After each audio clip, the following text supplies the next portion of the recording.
And now, here is Dr. Jawanza Kunjufu with his penetrating presentation of countering the conspiracy to destroy black boys. There's no topic that concerns me more than the one on the conspiracy to destroy black boys. And the reason is when our little boys are in preschool and primary grades, they're very innocent and very enthusiastic about learning. But something happens to that, and we need to find out what that is. My younger son is on the cover of this particular book, and I would like for him to grow up to be a man. Like many of you already told me, that you have sons and male students as well. Now there's two parts of the conspiracy, Volume 1, and this is Volume 2. In Volume 1, we raised 4 questions. First question is, when did the conspiracy start? Who is against black boys? Why is there a conspiracy against them? And what exactly is the conspiracy? That's in Volume 1. In Volume 2, we look at the relationships between mothers and their sons. That must be studied. We also must look at female teachers and black male students. That must also be studied. We must look at some case studies. In other words, many of us are doing a very good job developing black boys to be men.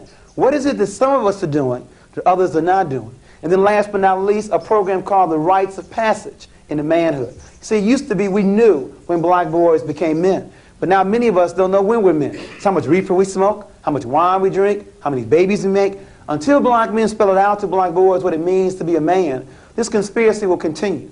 But let's go back to Volume 1. When did it start? And as we begin to look at that, I want to also share with you why we call it a conspiracy to destroy black boys. You see, contrary to belief at birth, there are more black boys born in the world than there are girls. It's close, but it's 1.03 black boys born in the world to 1.0 black girls. Hear me clearly. At birth, black boys outnumber black girls 1.03 to 1.0. A brief 18 years later, it is now 1.0 available, and that's a key word, available black men, to 1.8 available black women. Almost 2 adult women for every 1 adult man. Now the only question that should be going through your minds right now is what happened? We keep raising the wrong question. We keep asking, why do black men hang on corners? Why do black men lack direction? Well, if you ask this question, you answer the question 18 to 30 years too late. It is not a conspiracy to destroy black men. It's a conspiracy to destroy black boys. If you destroy him as a boy, he'll never become a man. Not going to look around a room and tell you know where are they. If they are not available to black women, where are they? Call the roll. In jail, there are 329,000 brothers in prison right now. 1 of every 4 brothers will go to prison. Where else? Or death. There's numerous ways that we die. There's homicide, suicide, drugs, war, high blood pressure, and the leading killer among black men, lung cancer. Our love for cigarettes, especially cool. Smoke them all day long, die the exact same way. Cool. Where else? We have prison, death. What else to make us unavailable to black women? Yes, homosexuality. As you said earlier, 1 of every 9 men in this country are homosexual. Where else? Yes. Hospitalized, institutionalized. Okay, so institutionalization, and there's not only in terms of hospitals, but also mental institutions, and of course, when they get released, many times being homeless. There's still one other large popular area. Thimby? They marry white women. Okay, interracial marriages. Now I want to pause there for a moment, because you would think if anybody is going to marry outside the race, it would be black women. You got 2 black women for every 1 black man. But as Thimby pointed out, it's exactly the opposite. There are 164,000 interracial marriages, of which 116,000 are brothers. That means 48,000 sisters. It's almost a 2-to-1 ratio of black men to black women marrying outside the race. But remember, as you said in the earlier workshop, if the definition of beauty is light skin, long hair, and blue eyes, why stop with Renee, the light-skinned sister? Why not get you the real thing? There's some serious problems here. And then black men tell me, I can't find a black woman to understand me. You mean out of 20 million black women, you can't find one to understand you? You don't need a white woman, you need a psychiatrist. But that's another workshop on relationships. But I just want to share with you, we got some very serious problems. But to tease this audience, black women are tired of being by themselves. And in the earlier issue of Essence magazine, the article said, guess who's coming to dinner now? Black women are tired of being by themselves. In other words, brothers, you can't have it both ways. You can't have 2 black women to choose from and still marry a white woman. You can't have it both ways. Black women are tired of being by themselves. Now, that's with regards to the stats, why we wrote the book, because we saw the shortage of black men. But what we want to begin to find out is, when did it start? You see, it's called the fourth grade syndrome. Studies show that black boys may be the best students in the country up until the fourth grade. So we wanted to find out what your son, a male student, was doing at the beginning of the third grade, then at the end of the seventh grade, and then measure the progress. Let me give you 3 examples. We had a little boy 5 years ago on an Alpha reading test score at the 98th percentile in the country. In other words, a walking genius. That means only 2% male, female, white, or black had a higher score than he at the beginning of the third grade. At the end of 7th grade, the same boy now drops down to the 35th percentile. Engineer potential here, pimp or pusher now, scores should have improved 5 years, instead they only improved 1.3. 2 more examples. We had a little boy at the 92nd percentile. He dropped down to the 24th percentile, and his scores only improved 2.1. But let me give you the average example. We had a little boy at the 63rd percentile. He dropped down to the 4th percentile, and his scores didn't improve a year, a month, a week, not even a day. There are 3 critical stages in black boys' development: infancy to 9, 9 to 13, and 13 to 18. You see, it's easy to see the negative behavior here when he's already dropped out, laid up on some street corner lacking direction. It's more difficult to see it around 9 years of age, when they begin to sit further in the back of the class, when they begin to ask less questions, when their ball becomes more important than their book, when they begin to cheat on their tests. We appeal to you to turn your sons and male students on early. Teach them how to read early. Teach them the beauty of being black and believing in God early. But many of us have waited, and we have waited almost too late to develop black boys to be men. You know what I'm getting at. America spends $2,300 on Head Start. They spend $38,000 on prison. If Reagan wanted to balance the budget, I can show you save about $36,000 per person. It's much easier to educate than it is to incarcerate. Now you raise the questions. How long do you stay in Head Start? Year? 2 years is the most? How long do you stay in prison? The rest of your life? Question number 1. Question number 2, does Head Start work? A 19-year study documents that Head Start works, but in prison, 85% of the inmates that get released go right back in. But as Jesse Jackson says, we have 2 choices. We can either send me to Penn State or to State Penn. It's your choice. We have got to find ways to intervene. Now, we have a whole workshop just on the fourth grade syndrome. I now want to ask you, what are some of the reasons you feel to explain why black students, especially black boys, were doing so well K through 3, and now scores declining in the intermediate and upper grades?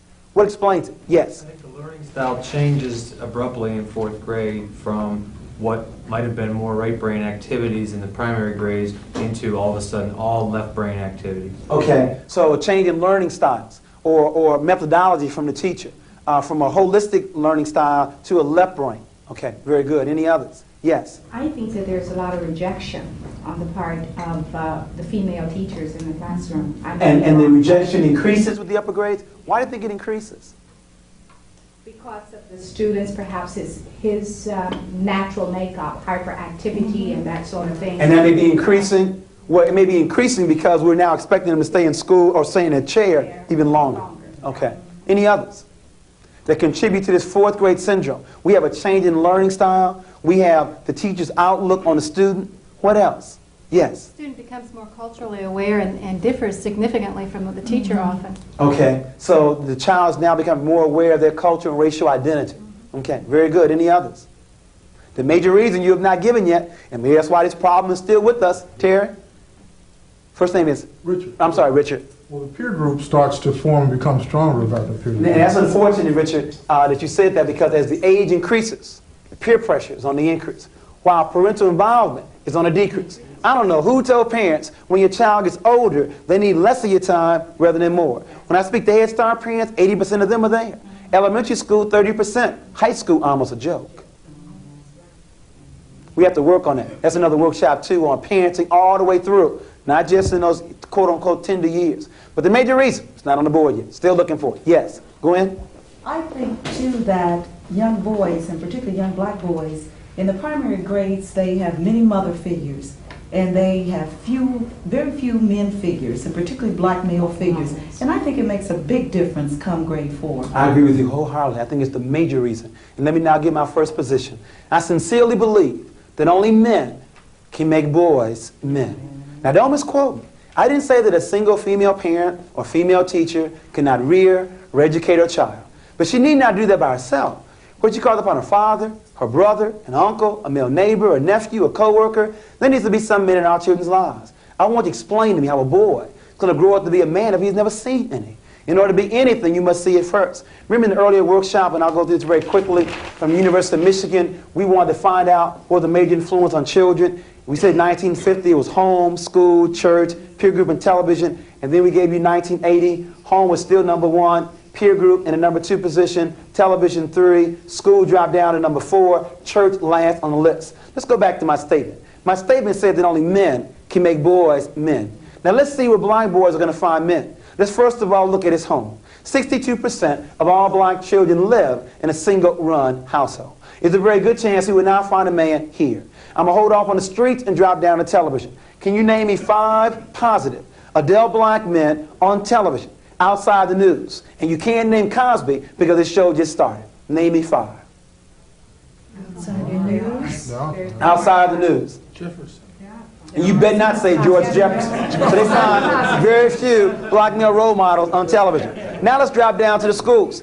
83% of all elementary school teachers are women. 95% of all teacher aides are women. And when do men teach? After the critical 4th grade, or they're in the upper grade, or they're the PE teacher, the janitor, or the principal. Very few before the 4th grade where black boys need them the most. And lastly, the church. Most young people, men don't go to church. And the reason is we lie to them. First of all, we made Jesus Christ white. The man surely was not white. And we have a book called What Color Was Jesus to explain that. He had hair the texture of wool and feet the color of bronze. But secondly, the Lord's Prayer says on earth as it is in heaven. Young people and men want some action. They want some programs. If there are no programs in your church, they will see you later in heaven. As a result of not finding a man at home, few on television, few in school, and not wishing to attend church, the last place is the streets. And that's the problem. The streets do a very poor job making men. They do a better job making pimps, pushers, and a few basketball players. Their hero, Michael Jordan, has said there were 1 million brothers that won his job last year in the NBA. Of this 1 million, only 400,000 will even make it to play high school ball. Of this 400,000, only 4,000 will make it to play college ball. Of this 4,000, only 35 will go to the coveted NBA. Of this 35, only 7 start. And the average life in the NBA is 4 years. You got 1 million brothers looking for 7 full-time jobs that last 4 years. This conspiracy is complex. It goes beyond the NBA. Even schools are in on it. What will be the first thing you see when you walk into a Cincinnati high school? A large trophy case. In other words, even schools give more glory to their ball players than the scholars. That's said in the earlier workshop. Where are the pep rallies for the honor roll? In other words, even school, I can understand the NBA, but even schools give more glory to their ball players than their scholars. This conspiracy goes beyond the NBA, though. It goes beyond schools. Jesse Jackson is giving you the clue one more time. Is it not possible for a black man to be president? For a white woman to be president? For a black woman to be president? Is the club only reserved for European men? You didn't know that a white boy with a high school diploma makes more money than a white woman, or black man with a college degree? The motive for the conspiracy is clear. For the question of why is there a conspiracy, the answer is white male supremacy. In other words, white men are not afraid of women, black or white, because women have no power anywhere in this world. The threat to European men will come not from women, it will come from other men. And the best way to destroy black men is to destroy them as a boy. The motive is white male supremacy. But before you get comfortable blaming somebody else, let me make sure we're clear. On a conspiracy, there would always be two. You see, you have the active conspirators, and you have the passive conspirator. See, it's like child abuse. There were always two. You have the father who does the beating, active. But you have the mother who turns her back, passive.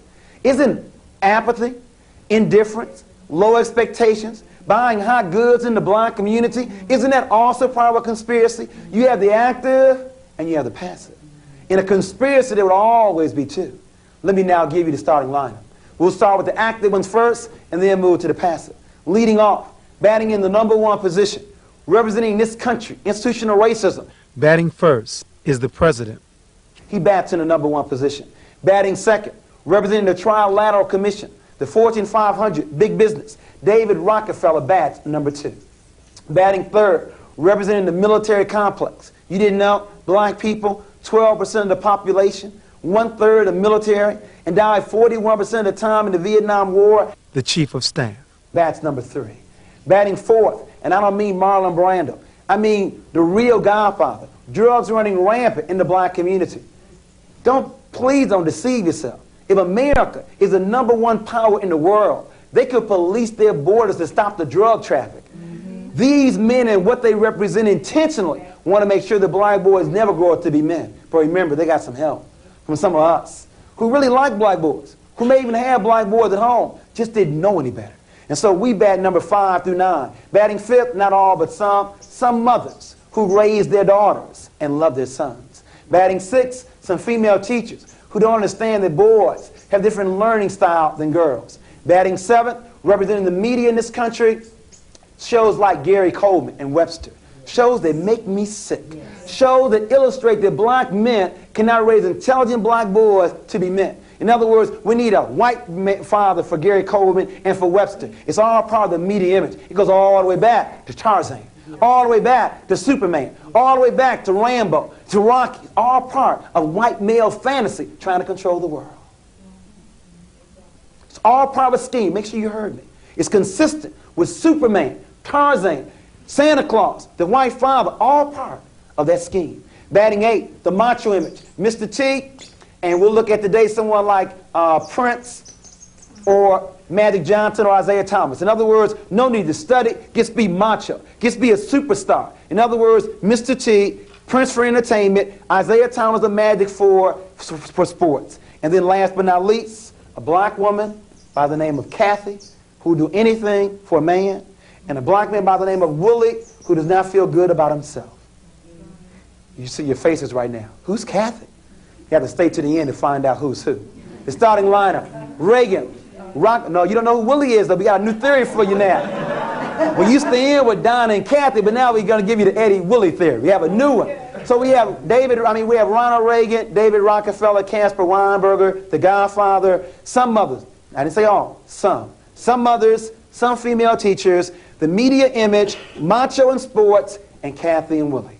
These people and what they represent, intentionally or subconsciously, want to make sure that black boys never grew up to be men. Let's now look at the active ones first. I want to make sure we start in the right place. The conspiracy did not start with black mothers. It started somewhere else. We must start where it began. It began with active conspirators. I want to now look at them first. In looking at the active conspirators, I want to make sure we understand that these kind of terms don't make sense. We are not the minority. In other words, there are 4.5 billion people living in the world. Of this number, 80% of the world's population has color. That means only 20% of the world's population lacks color. Now you tell me who's a minority. You see, it's called the African Triangle. It goes all the way back. We're not the minority. We're only a minority. We allow ourselves to be divided up from our brothers and sisters in Nigeria, in Jamaica, in the United States. Look at this African Triangle. After all these years, other than the way we're dressed, you can't tell who's who. There are 1 billion people living in China alone, and we are second. 500 living in Africa, 160 living in Central and South America, 40 million living here in the United States. We are not the minority. Now, the question is, how can so small control so much? That's why I respect them so much. Think about it. You have a gang. You have one gang with 80 people, another gang with 20, and the 20 going to win? The only way they can do that is by controlling the mind. Because whoever controls the mind will also control the body. Let's look at this. Let's break this down in half. What you come up with is 10% European women and 10% European men. See, it's not even 20. It's really 10% European men. In other words, the Trilateral Commission, they want to control more than just their countries. They want to control the world.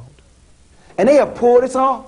Now, there's a tremendous amount of pressure when you're this small trying to control so much. Now, maybe you can't understand it. It's been a long time. It goes back to Egypt for us, having that much power. But can you imagine that small number trying to control the world? A tremendous amount of pressure is on that small group with that much power.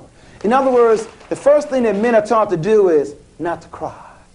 I'm quoting from their own Goldberg. The book is called The Hazards of Being a Male. The tremendous pressure when you're so small trying to control so much. The first thing that men are taught to do is not to cry. Think about it. Ever seen Ronald Reagan cry? John Wayne cry? They died with their boots on. They died in their saddles. They die like men. Now, any psychologist will tell you that crying may avoid suicide later. But as a result of European men not crying, European men commit suicide more than anybody else. Black men who want so much to be like European men are very close second. European women are third, and the most sane person in America, she don't make no money, but stay close to God and her children and cry. Black women commit suicide less than anybody else. Give yourselves a hand clap. In other words, if you think that money is the source of all your happiness, they make more money than anybody else. But they obviously are not happy. In other words, money may not be the key. Putting God and your children first may be the key. Poorest people in America commit the less amount of suicide. First thing men are taught to do is not to cry. Second thing men are taught to do is to ignore pain. Got hypertension? Shake it off. Cancer? Shake that off too. Monday Night Football. Walter Payton goes off the field with a busted knee. Comes back on a half hour later and Howard Cosell says, oh, what a man. The man was crazy to go back on the field. But you see, men are taught to be macho, to ignore pain. Not women. When women's finger bleeds, to the doctor's office. Women take care of themselves, but not men. You know it's gotten so bad that studies have now documented that when men are married, they live longer. That's an insult to my intelligence. It means that I cannot live long by myself. I got to leave my mama and go to my wife. Because if I don't, I'm probably going to smoke cigarettes, drink liquor, and eat a lot of pork on the streets. But with women, annual checkup, that's what they encourage men to do. Drink a regular amount of water and eat a salad on a regular basis. What am I getting at? European women who say they're so oppressed. European women live to 77 years of age. Black women live to 75 years of age. European men die at 69 years of age, and black men die at 64.8. Albert, you and I die before the first Social Security check. That law needs to be changed to lower it for us. We aren't living long to collect on the payment. This is sad. I'm gonna die 10 years before my wife. This is not theoretical. It's not just my son here. It's my life here and your life. Can I not live as long as my wife? 10 years before her? Men are first of all taught not to cry. Secondly, they're taught to ignore pain. And then last but not least, they're taught to bring home the bacon. Or as I say as a vegetarian, to bring home the fruit and the vegetables. In other words, to bring home the money. Ronald Reagan knows this. Rockefeller knows this. That the best way to destroy black men is to deny them the opportunity to work. You know what I'm getting at, because Bill Moyers didn't tell you that was Vanishing Black Family documentary. 1 of every 3 marriages in this country, black or white, ends in a divorce in 18 months. Now you see, it used to be if you got a divorce, something was wrong with you. But when you have a stat this high, something must be going on in our society. I now want to explain what that is. When America believed in agriculture, America believed in extended family. When America believed in the factory, industrialism, America believed in the nuclear family. But now that America believes in the computer, now America believes in a single-parent family. Make sure you see my analysis. When the economy changed, the family structure changed. There was more than love in these relationships. There was some money involved here. Our grandparents worked the fields together, had economic reason to stay together, and so they did. In a factory, man works in factory, woman takes care of children. Economic reason again to stay together. But in this new economy, where you now have women working just as much, if not more, than men, you now hear women telling men, I don't need you. Got my own job. Do what I want to do when I want to do it. And we are now doing it very well and by ourselves. You know the #1 song in America a couple years ago, Ain't Nothing Going On But the Rent. If you want to be with me, you got to have a J-O-B. It's all about money. All about money. When the economy changed, the family structure changed. And so now we have a lot of people making plenty of money and lonely. Have placed money before family. You see, black men want to do what white men do. Buy their family a house in the suburbs, 2 cars, and once a year go down to Orlando for Disney World on vacation. And when black men can't do that, they don't feel they're worthy enough to stay. Now you see, the problem is there are 2 responses black women can give to black men when they're out of work. Now the first response some women say is, well, if you ain't working, you got to go. If you ain't working, you got to go. That's the mistake. Because black men don't hire nor fire, nor control the means of production. Now, before black men say that's right, brother, you tell them, please, brothers, quit assuming that black women took our jobs away. Because black women also do not hire nor fire. We are being played off against each other for some crumbs. We recommend the second response. For black women to say to that man, well, if you ain't working, can you at least go back to school? Can you at least learn a skill? Or at least make dinner or wash dishes while I'm gone? But the problem is there are very few black men that look to black women for a definition of manhood. Black men, as I said earlier, want to do what white men do. And that means be the breadwinner. What I'm getting at is, we're going to have to redefine what it means to be a man. Because if being a man means being the provider, with 25% of black men out of work, that's a suicidal definition. You see, if I lose my job tomorrow, I'm still a man. As long as I'm responsible, treat my wife correctly, raise my children, that's responsibility. I'm not going to allow my employer to reduce my masculinity. I need to define what being a man is.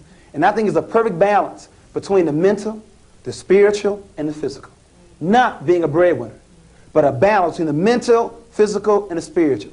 Isn't it interesting? You have two black men. Both lose their jobs. One black man resorts to crime, leaves his home. He's been reduced by the society. The other black man sells newspapers, sells peanuts, does whatever he can to take care of his family.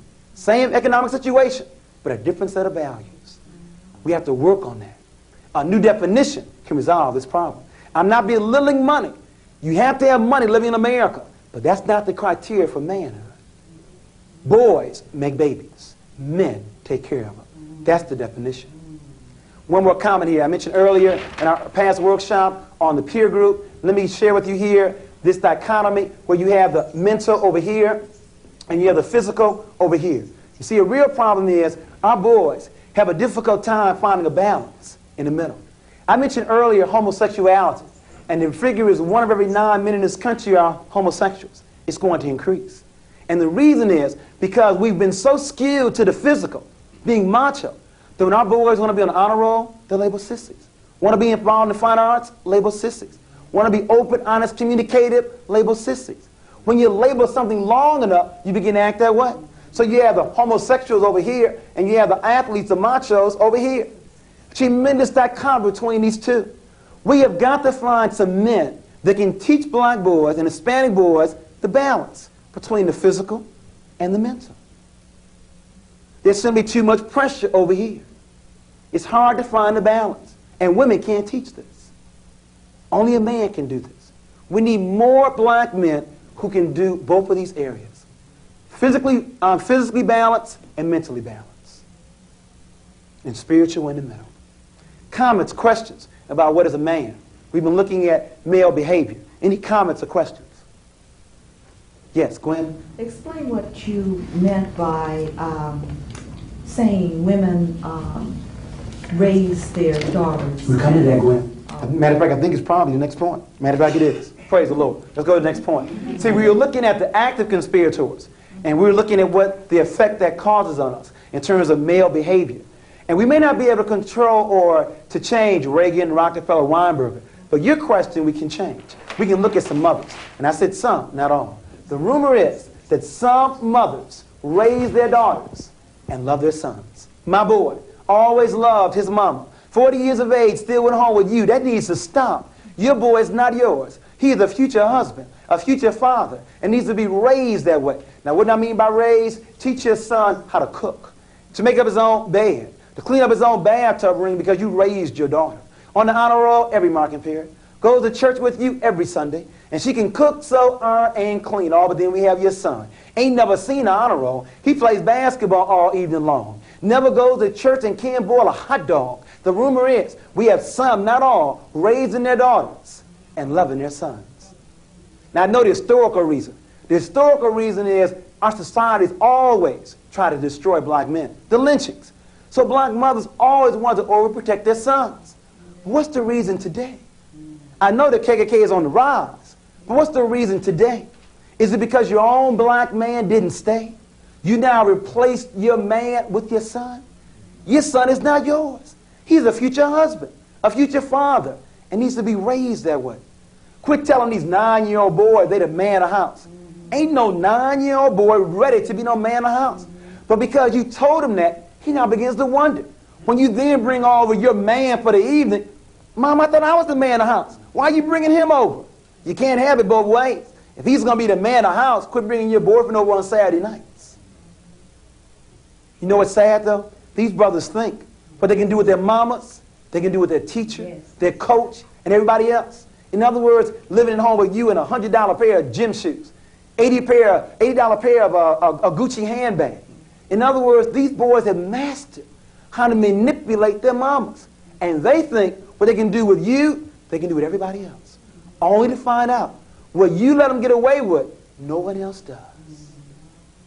In other words, 90% of all teenage pregnancy programs counsel the women. We have teenage pregnancy running rampant. But as far as the last time I looked, it took 2 to make a baby. But 90% of the programs let the brothers off the hook. The real question is, who is going to teach black boys to be responsible? And you don't start when he makes a baby. In other words, the real question is, who's going to teach black boys to be responsible for his personal hygiene, for his clothes, for his chores, for his room, for his siblings, for his allowance, for his studies, for his toys, for his schedule, and then his sex life. You don't start responsibility at 16. It starts very early. For example, when I was growing up, my father opened up a mutual fund account for me. And every year on my birthday, he explained to me, this is how much money you have in your account. But if you make a baby, all your money is going to take care of your child. Should it be any different? If I enjoy making it, shouldn't I also take care of it? So my oldest son, who was 15, I've been doing the same thing with him, the 9-year-old and the 15-year-old. So he told me last year, he said, Daddy, this money looks so good to me, I've just decided I'm not ever making me a baby. I'm keeping all my money to myself. But the point is, the boy understands responsibility. He understands if I make a baby, you will take care of it. There are mothers who know their son impregnated some girl on the same block, and they say, well, you know, boys will be boys. Yeah. They will be whatever you let them be. Yeah. I want to pause now. Explain this. Why are some mothers raising their daughters and loving their sons? Did you grow up in a household where you did more work if you're the sister than your brothers did? Why is that? And you know what else I believe? I believe that child rearing has a lot to determine in marriage. In other words, marrying a mama's boy is a very critical mistake. Because they can always go back to their mamas. Son, your room is just the way it always was. Got your favorite pound of cake whenever you want to get there. It is terrible marrying a mama's boy. Comments. It's my water break. Give me some feedback on mothers with their sons. What do you think of my analysis? It's devastating. It's on target. Any other concerns about mothers and their sons? The boys will be boys is real bad. Right. That's exactly where you keep them as boys. Right. Where you teach them to be responsible, they will grow up to be men. Well, more apt to be anyway. Mm-hmm. But a lot of mothers. You know, the shortage of men in the church, that can be corrected by taking our sons to church. The sons can stay home. It's optional to them, but not the daughters. In terms of playing outside, daughters in at a certain hour. The sons all night long. Double standards. Make the daughters stay, but not the sons. See, my point is, if black women, I'm coming right to you, if black women know what problems they have with their own black man, why don't they correct it with your son? See, if you know what the problems are with black men, your little son, that's somebody else's husband. All what you know needs to be done, put that into your son. Right, why perpetuate if you really love your sisters? If you really love your sisters, correct the problem with your son. Yes, sir. Isn't that hard to do, though? Because the mother loves the child so much, and it hurts the mother to whoop the child and see the child hurt, so the child will continue to rule. But that's interesting. They love their daughters, too, but they whip their daughters. You know, I've seen the phenomenon is that the mothers are also spoiling some daughters. True, but you don't spoil some daughters, and we don't have enough of these men there to do it. Yeah. Fathers. Yeah. That's my baby. In other words, it's very interesting. See, when the father's there, see, it's something about a black man or a father seeing this male, his same size, sitting on his sofa, eating up all the food. Boy, you got to go. But see, his daughter can stay there as long as she wants. But see, the mother knows the daughter. And so the mother, you got to go too. See, mothers make the daughters go, and fathers make the sons go. But when the father's not there, there's nobody to make the son go. Okay. Yes, one more, then we got to go on. Yes, ma'am. I also think it has something to do with the norms that are set in the system, too. And we try to emulate those as black people. Saying, for example, I was brought up on a farm and everybody worked together. But then in society now says the male has a role, the girl has a role. So the parents try to perpetuate that. Correct. And what's sad about that is you can't fault the black man who you marry not wanting to wash dishes. He wasn't forced to wash dishes at home. So you can't fault him when he marries you. You have to teach him early. You have to teach him early. Teach him early. Next issue, female teachers. We're also very concerned about female teachers. Remember, the exact percentage is 83% in the elementary grades. The number of black children in public schools, 17%. But black children are 41% of all the special ed children. Now 17 doesn't equal 41. LD, learning disabled, EMR, educable mentally retarded, BD, behavior disorder. It gets worse. If a black child is going to be labeled special ed, 85% of the time it's going to be a black boy. Why is it not 50-50 black boy, black girl? Well, the reason may not be with just black children, Bill Moyers and Patrick Monahan. It may be up here at the top. It may be that female teachers may not know that boys are different than girls.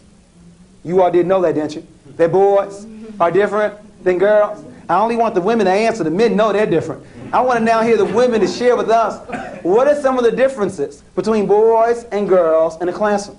Because only when you know what the differences are can you then change your methodology to meet the needs of their learning styles. Yes? Boys are generally more active, more inquisitive. Okay, so boys are more active. What else? They're more physical. More physical. Okay, more aggressive. What else? Come on now, you all got the boys explain what they do. I think. Go ahead. I think the boys are more egotistical. Okay, so a large ego. Large Okay. ego, and you have to Got a good group. Any others? They're not quite as willing to please either as little girls. Okay, so less cooperative. And we just want to add a few more because of time. To reinforce, we found the boys are more aggressive, are more athletically inclined, have a shorter attention span, a slower maturation rate, as you said, are less cooperative, are larger than the girls, influenced more by their peer group, more advanced gross motor than fine motor, not as neat as girls, are louder than girls, like wearing hats on their heads, have a different walk, have a larger ego, and last but not least, play the dozens more than girls. Do you know how many teachers, especially white teachers, white female teachers, don't know what the dozens are? Don't know what signifying is? Now remember, we live in a world controlled by men. Males want to find out who's the best, or as they say, who's the baddest. Now remember, in school the rule is you can't fight, but they still want to find out who's the best. They create a new game called dozens, signifying. It is a verbal word game of the most prized person in the black community. Now who is the most prized person in the black community? Your mama. We're going to talk about your mama right now. I saw your mama on the railroad track, looked at her and said, ooh, get back. It's a verbal word game. Now, the game is designed, it's a verbal word game of the most prized person, your mama. Now, if you break down and start fighting, you getting kicked out of school, so I automatically win. If you break down and start crying, again, I automatically win. Now, before I go on, do you know how many black boys have been suspended or placed in special ed because they were playing the dozens? Do you know how many teachers don't understand those same two black boys who were playing the dozens, really getting down on each other's mamas, were the best of friends 2 seconds later? They didn't understand the culture. Now, don't misquote me. I'm not condoning the dozens nor black English, but they both exist. And if you want to move a child from one to the other, it may not be what you say. It may be how you're saying it. In other words, black English. First day of school, 5-year-old girl walked into your classroom, speaking what she heard, black English. When you condemn the language, you've done more than condemn the language. You're now destroying the child's self-esteem. The language is legitimate, has different rules to it. It exists, legitimate rules to it. And if you want to move a child from black English to standardized English, you don't condemn him. You make him feel good where he is. If you went on Albert, there are some skills to playing the dozens. I'm a former teacher, and I had some very good dozen players. There are some skills to playing the dozens. First of all, you have to have an expanding vocabulary. You have to have the ability to make words rhyme. You have to have quick thinking skills. You have to be comfortable with public speaking. And I knew that.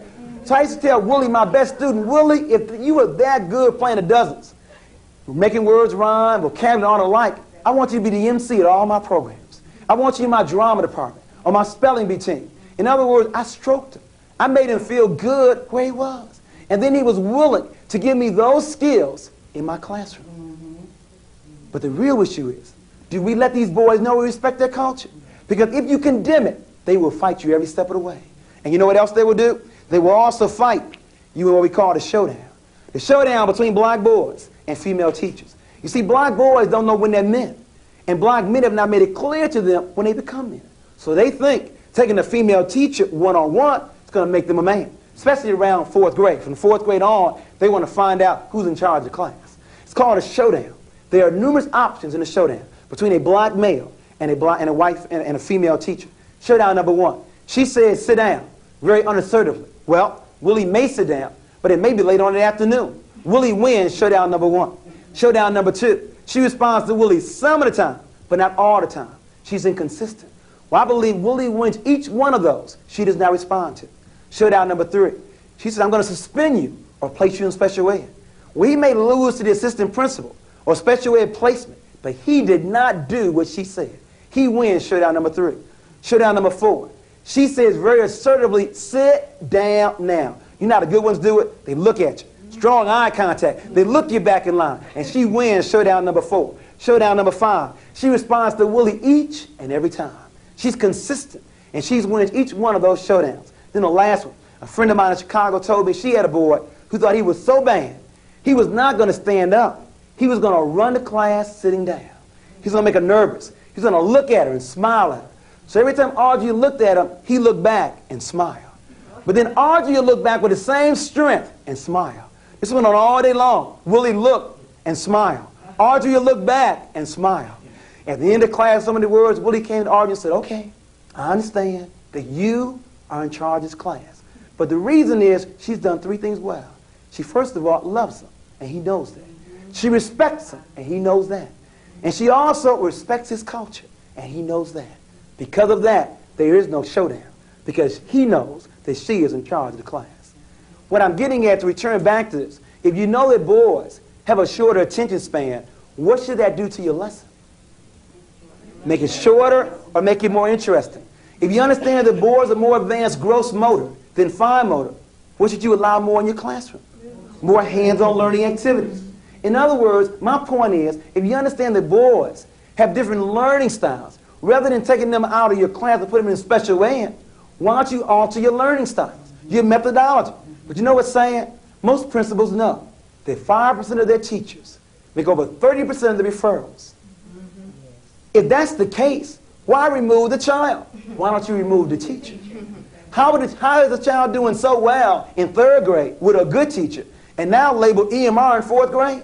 It may not be the child. It may be the teacher. It's really a shame we can't stay on this longer on learning styles.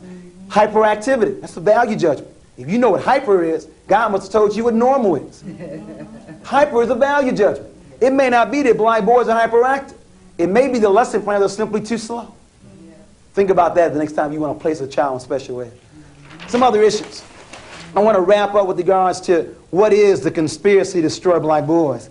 I believe the conspiracy is made up of white male supremacy, institutional racism, lack of black male role models, the male socialization process, parental apathy and double standards, low teacher expectations, a female-designed classroom, a distorted media, and an influential peer group. In terms of the question of what is the conspiracy, I know you can't take all those down the way I gave them to you, so please read the book. I won't repeat them again, but those are the major factors that make up what is the conspiracy to destroy black boys. Male supremacy, institutional racism, lack of male role models, male socialization process, parental apathy, raising their daughters and loving their sons, low teacher expectations, a female-designed classroom, a distorted media, and an influential peer group. Now what I want to begin to look at is, what can the home do to stop the conspiracy to destroy black boys? It's not enough to describe it. Remember, the book is called Countering the Conspiracy to Destroy Black Boys. I want to look at it from the home, from the classroom, from the community, and then we'll give you the Donna Willie theory, or the Donna Cathy theory and the Eddie Willie theory. In terms of the home, in order to stop this conspiracy, we must first of all become aware of it. I believe the first way to solve any problem is to know the problem exists, to study. We have got to study more. And then we, especially women, have got to admit that boys need role models, especially male role models.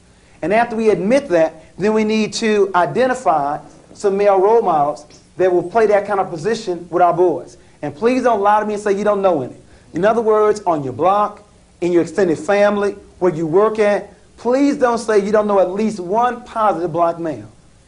In other words, just because the biological father is not there, does not mean there's not some other black men available. We believe in extended family concept. We also want you to set a contract on what this man will do with your son on an ongoing, regular basis. And for the fathers, please quit taking your sons only to the ball game and to the zoo. It's amazing. Fathers take their sons to the zoo and to a ball game. But when it's time to go to the grocery store or to the barbershop, go with your mama. In other words, I believe that black boys learn an awful lot by seeing you in very natural situations. At the oil change, at the barbershop, just talking smack on the street. So please quit thinking that you can only interact with your children in some child-centered activities. They need to see what you do on an ongoing, regular basis. We must also work on black boys' fine motor development. In other words, early on in kindergarten, we're labeling black boys as being behind because the girls work with crayons, pencils, and scissors. The boys have been working with trucks. We have to work on black boys' fine motor development. We also have to work on a non-sexist household. In other words, teach your son how to cook, how to sew, how to clean. We also recommend you teach your son sex education and before 12 years of age. The studies show we're teaching children sex ed after they've already started. It should be before, not after. They've already made a baby after 12 and 13. We have to work on that. We must also monitor the peer group. You know, good parents have always done a number of things well with the peer group. First of all, good parents know who their children's friends are. They invite them over to get to know them better. And many times parents program the peer group to make sure their child runs with the right group. My parents enrolled me on a track team. I had to run cross country, indoor, and outdoor track. Rather than running around a gang, they had me running around a track. My parents did that intentionally to make sure. Good parents also monitor television. TV cannot be turned on by itself. Quit blaming the television set. We must also look at us. And then last but not least, we must listen to our children. Many times they tell me, my parents don't listen to me. That's why the peer group is winning. The peer group listens. Many times we don't. You know, the average father only spends 7 minutes with his children. The average mother, 34 minutes. That's a tragedy. But if that's all you're spending, make sure it's quality time. Make sure you're listening to them. We recommend these strategies for the home. For the school, we recommend the following. First of all, again, we always believe in study. We must first of all become aware there's a conspiracy to destroy black boys. After that, we must increase male teachers. My first desire is to increase male staff. My second one would be those in the upper grades, at least for 1 year, to teach in the lower grades. In other words, what I recommend is that we have more black men before 4th grade, or at least in the intermediate division. In addition to that, if we cannot get this, we want more black role models coming into the school. If we cannot get them on staff, the least we can do is invite black men in. I encourage black men to volunteer in your local school because the men are not there, so we need to have you there. In addition to that, we also want to change, some for changes the triangle, to change the methodology, to begin to use a right brain learning activities. In other words, more hands-on learning objects in terms of fine arts, artifacts, pictures, and the like. We also recommend that we emphasize academics over athletics. We must give more glory to academic achievement than we do athletic achievement. These are the strategies we recommend for the school. To one, study it, increase male teachers, increase role models, look at a right brain learning style, and emphasize academics over athletics. Lastly, for solutions, we also want to look at the community. The community has a program to destroy black boys. We must have one to protect and develop black boys. One program is the Boy Scouts. It's an excellent program. It teaches black boys skills. But the problem is the Boy Scout master may be homosexual, may not know black history. The Boy Scouts may be nothing more than a junior army. But it's an excellent program. It teaches black boys skills, but it may not do anything else. Another program is Big Brothers, an excellent concept. It gives black males a role model. But the big brother may be homosexual, may not know black history. If so, the conspiracy is going to continue. What we recommend is you blend Boy Scouts skills, blend Big Brothers role models into an African program called Simba, S-I-M-B-A, Simba. It's the African word for young lion. And we now have 17 SEMBA chapters across the country. These are programs where black men are not talking about the problem, they are working on it. These are black men who've organized themselves to work with black boys to teach them skills, give them a role model, teach them black culture, and the major objective to go through the rites of passage into manhood. In my church in Chicago, we have a SEMBA program where in February during Black History Month or during December during Kwanzaa, we take our boys who've gone through our criteria and through a special ceremony called the rites of passage. I repeat, you have some black men talking about what they are going to do. You have some black men organized to begin to work on that kind of issue. We recommend SEMBA. It blends all three of those together. Closing point, and then we'll open up for some questions. Donna and Kathy. I mentioned at the very outset that one of every two husbands physically abuses his wife. Now, many thought the problem was only with the men who did the beating. There's more to it than that. You see, any respectable woman will make it very clear to her man, you put a hand on me, and either I'm leaving or you better not go to sleep. There are two kind of women in America, and they go by the names of Donna and Kathy. You see, I sincerely believe this. I believe that men know who to beat and who not to. I believe that. And I believe that men are not going to respect women until women first of all respect themselves. And there are two kind of women in America, Donna and Kathy. Now Donna feels very good about herself. She would like to have a man, but she don't have to have one. I mean, the sun will still shine. God will still be first in her life. Donna wants one, but she ain't got to have one. But then you get Kathy, taking me your way, comes through the door with another woman, with a bottle, with a balled up fist. All Kathy wants is a man, and a half a man will do. I want all the Catholics to raise their hands. You know, I've yet across the country see a sister admit to me that she's a Catholic. You know what they tell me? They say, Jawanza, well, I'm a Donna during the weekday, but I'm a Catholic on the weekend. Well, I'm Donna summertime and a Catholic the other hand. It's hard being a Donna in America when you have two women for every one man. It's easy to lower your standards. If you want to be a Catholic in America, the theory goes like this. For every sister we can get to quit acting like Catholics and to begin to act like Donna, what this means is less Catholics and more Donnas. As a result of having fewer Catholics and more Donnas, we would have fewer brothers taking advantage of women like Kathy and have to expect more women like Donna.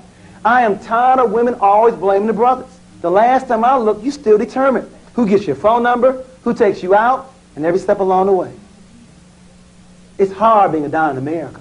If you want to be a Donna, there may be some lonely Friday and Saturday nights. But if you believe in you, you'll have peace of mind. If you want to be a Donna in America, it means you go back to school, get off of welfare, learn you a skill for a career to take care of yourself.